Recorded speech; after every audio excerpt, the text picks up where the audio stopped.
ไ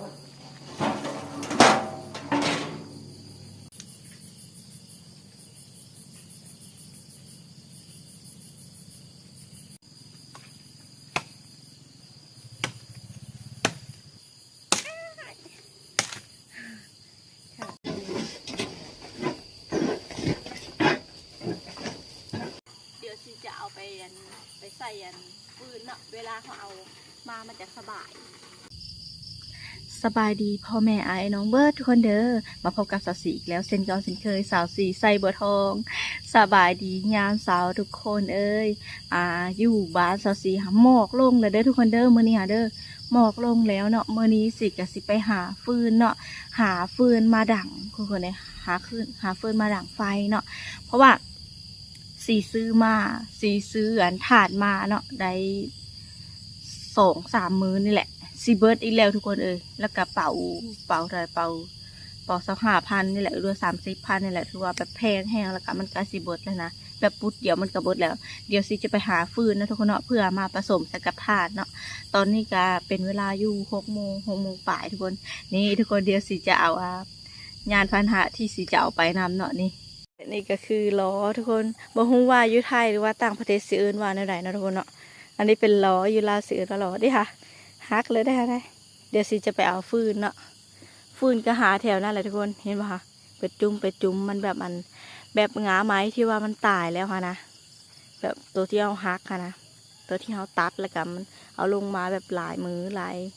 ายเดือนแล้วมันก็สิเป็นสีแนวนั้นเดี๋ยวสิกะสีเอามาอันนั้นเนาะเดี๋ยวนี้ทุกคนเสียมาเฮ็ดอ่อยใส่กับถ่านเนาะนี่ยาฟานาเขาสีนี่ทุกคนนี่เป็นล้อเนาะเดี๋ยวซีจะเอาไปใส่ฟืนเนาะเวลาเขาเอามามันจะสบาย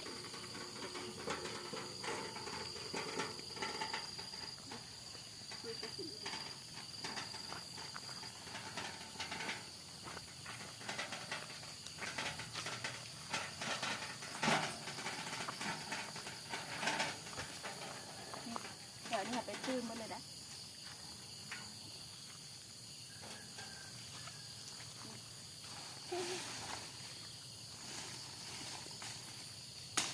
ก็แต่ว่ามันอยากอ่อน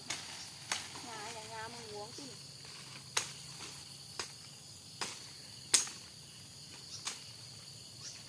ตัวนี้แหละ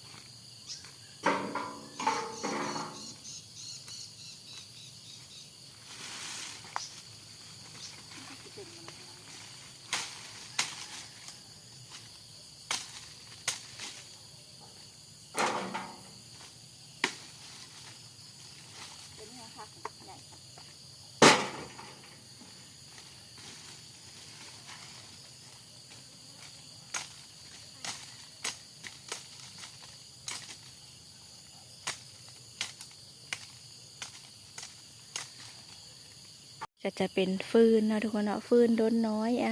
โดนน้อยเป็นแบบเอาแบบอ่อยไฟนะทุกคนนี่เสียงสีก็ยังแหบๆเนาะเพราะว่าบุค่อยสบายนี่แบบนี้เนี่ยเอาไปอ่อยเลยอันนี้เป็นงาต้นมะม่วงทุกคนเลยต้นมะม่วงนาบ่าวคนสอยเนาะก็เลยมาโยกไว้นี่แล้วก็มันก็แห้งแล้วมันอยากสามารถเอาไปดังไฟได้คือแบบนี้ได้หมดเลยหักขนาดเลยไปทางไฟแล้วนี่บังใหญ่เนาะต้นนะคะแม่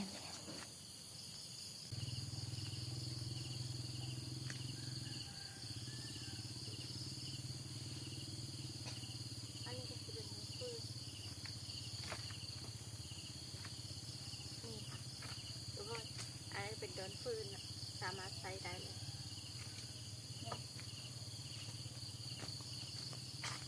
ทุกคนพอได้ในได้พอได้ดั่งอยู่ได้ฟืนเนาะ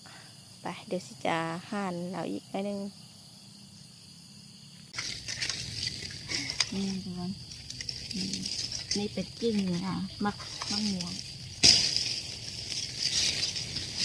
กิ่งมะม่วง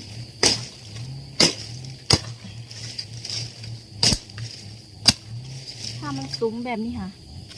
มันกระดังได้ทุกคนแต่ว่ามันนานอะไรเนาะมันนานติด เขาจะต้องแบบเอาไปโปะเอาไปอ่อยหรือว่าเอาไปปะไว้แบบของอันเฮ็ดไปนี่แล้วก็ไปปะไว้อยู่บนเฮาสีดังนะประมาณ2-3 มื้อก็สามารถดังได้แหละเห็นไหม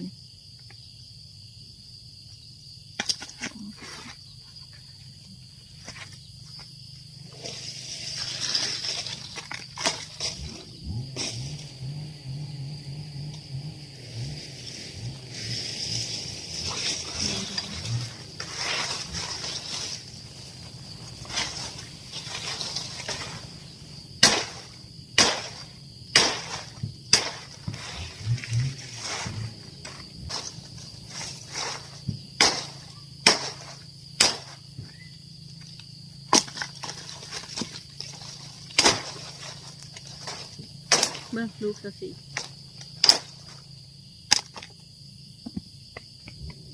ไม่อย่างสารอยู่ในคลิปสีกับโซลาจะเห็นแต่ข้าวสารเนาะน้ำตาลต้องดูวิยักสู้ข้าวจ้ะเดี๋ยวให้ยืดอยู่นะไม่ได้สู้ข้าวสารจะโอ้ยบุ้งไม่เห็นแต่เพื่อนเลย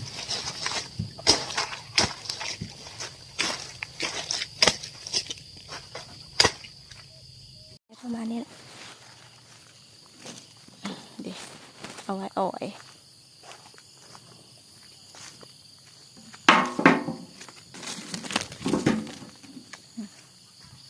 พอดีตอนนี้4 ครั้งหดข้าวไว้ทุกคนเดี๋ยวสิจะไปเบิ่งก่อนเนาะตอนนี้ก็แดดออกแล้วนะแดดส่องมือนี่หาหมอกลงแต่เช้าเนาะหมอกลงแต่เช้าแล้วก็แดดจะออกมาเมื่อเนี่ยปลายฝนต้นหนาวทุกคนเดี๋ยวสิเปิดเขา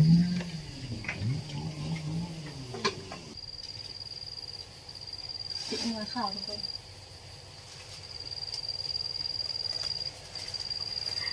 วิธีกินมาข่าว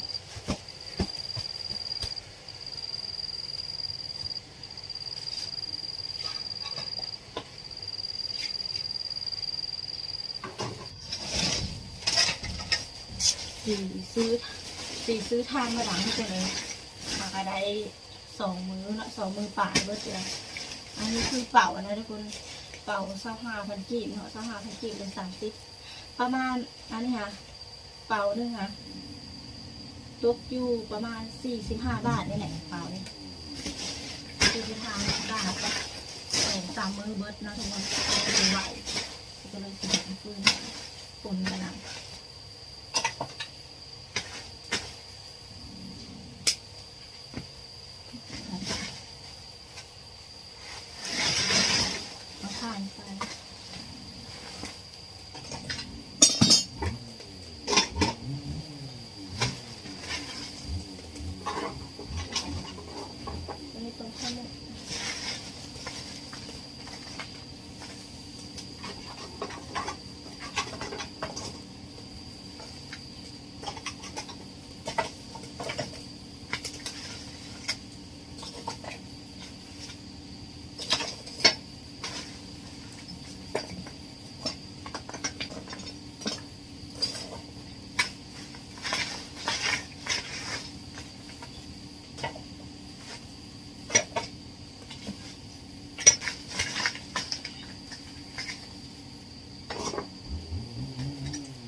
ก็คือมวยฮอดเข่าสีนะทุกคนนะเมื่อกี้นี่สีกะแต่กระซิบไปแล้ว ตัวไหนก็สวย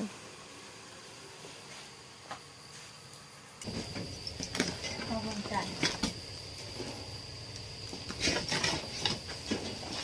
สวยเขาที่ชมมา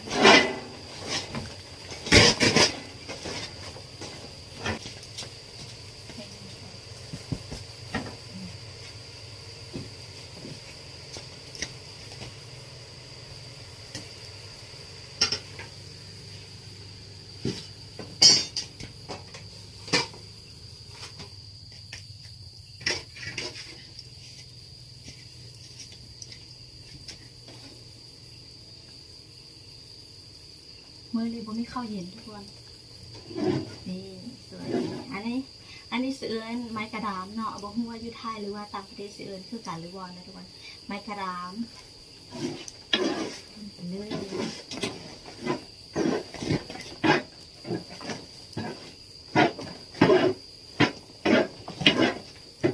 ข้าวมวยนี้นึ่งบูเดียวกับซุปเลยทุกคนซุปว่าเข้ากับข้าวนิดหน่อย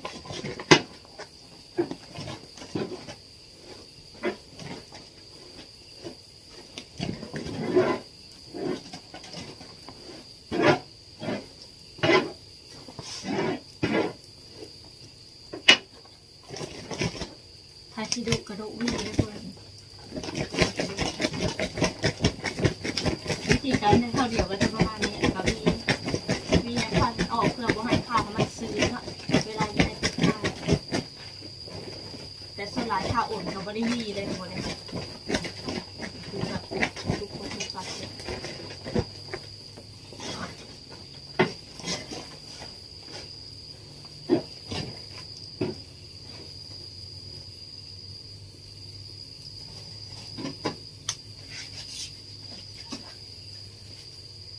ติดข้าวเราจะซีมี2 ติดเนาะติดข้าวนี้เดี๋ยวสีจะเอาอันข้าวเหนียวออกก่อนเพราะว่าเมื่อคืนมีน้องหนึ่งนะทุกคนเนาะน้องหนึ่งข้าวนั้นเหนียวก็เลยกินไปแล้วแหละตัวนี้มันเหนียวเกินไปเดี๋ยวสีจะจุกอ้อมเหนียวโพดเนี่ยแบบจนกระตังเข้ากระตังเขาเลยกินก็ได้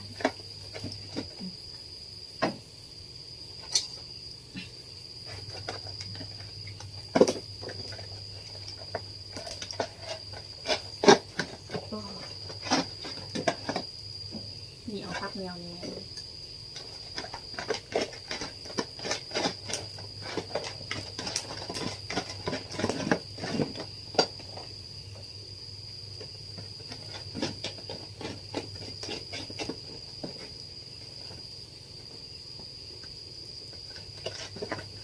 คนนี้คือโต3 คนแต่ว่าเข้ากับ2 ติ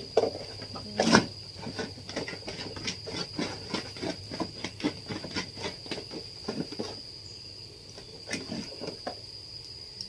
เหนียว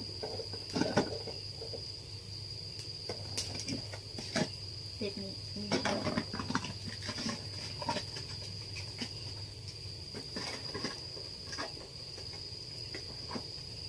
เนี่ยทุกคนอันนี้ก็คือเอาไปให้ไก่เนาะหรือว่าเอาไว้ให้กินให้เขาสาดจะบื้อเนาะแล้วก็เซลเอาไว้ไปต้มให้เขานะ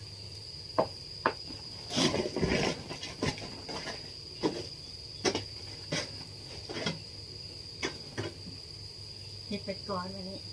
แล้วก็ใส่ติดเลยคนอัดไว้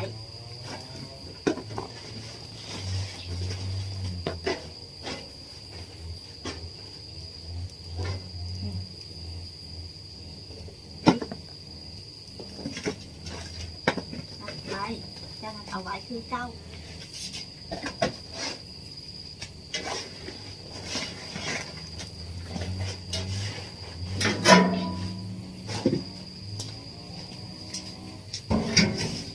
ทุกคนตอนนี้สิการนึ่งข้าวแล้วไปเทียมหอยเนาะเดี๋ยวเรามาเฮ็ดภารกิจของเรากันต่อก็คือพันเอาคืนเนาะเอามาดังเสียงสดสิกะสิแหบๆนิดนึงเด้อ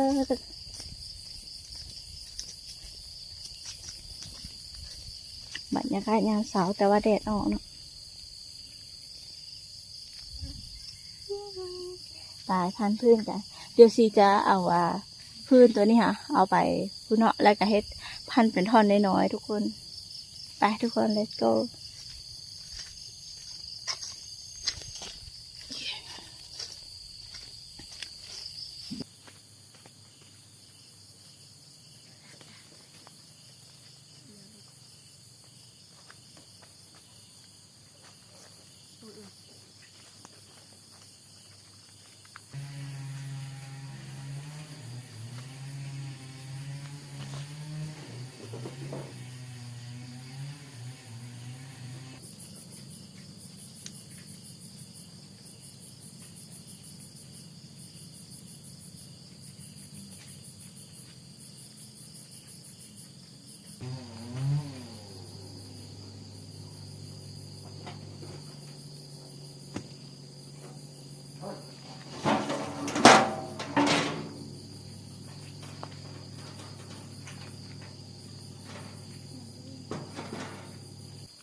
ทุกคนหลังจากที่ว่าเราได้ฟืนแล้วเราก็สิเอามาพันเนาะเอาพันให้มันเป็นพันมันเป็นท่อนน้อยๆแบบนี้เพื่อว่าจะไปสอดเข้าใส่อันใดเต่าใดจังดังสบาย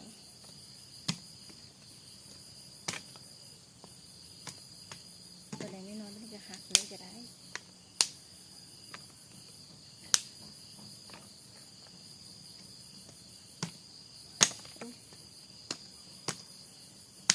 ก้มมูนสีอ่อนเนาะ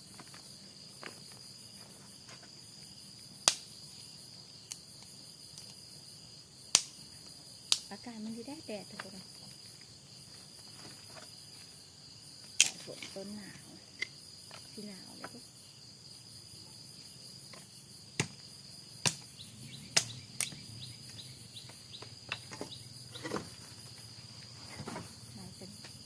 อันนี้จะเป็นกุ้งหวงทุกคนอ้าวดูยังด้วยอย่าเฮ็ดลูกทุกคนน้องดูคุดดิน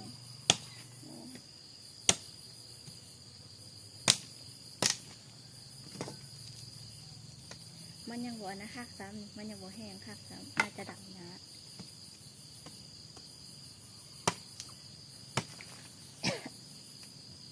อุ้ย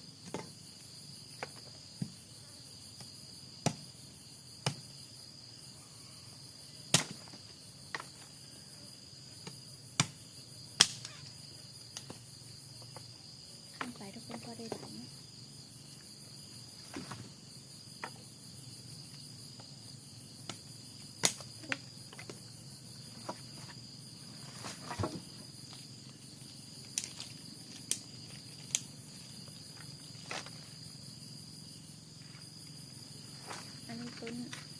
ต้นหมากมันง่าย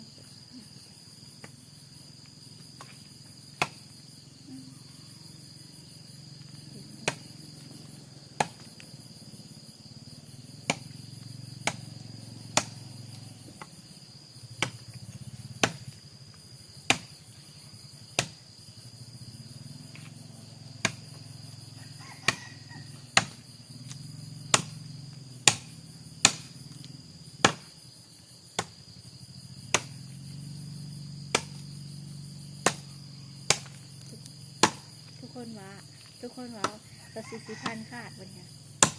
มาเลยนี่กันก็มันยังบ่แห้ง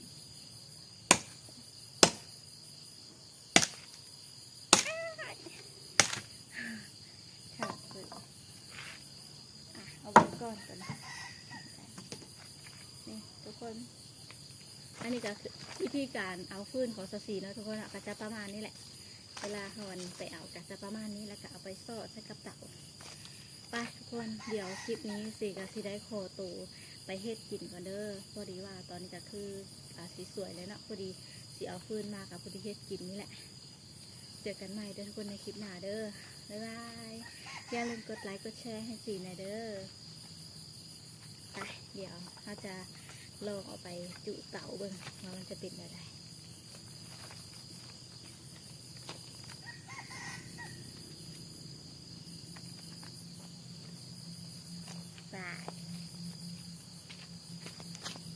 ใบจืดเต่าเนี่ยทุกคนอ๋อจินได้เอากระชอดเข้าไปวันนี้แหละ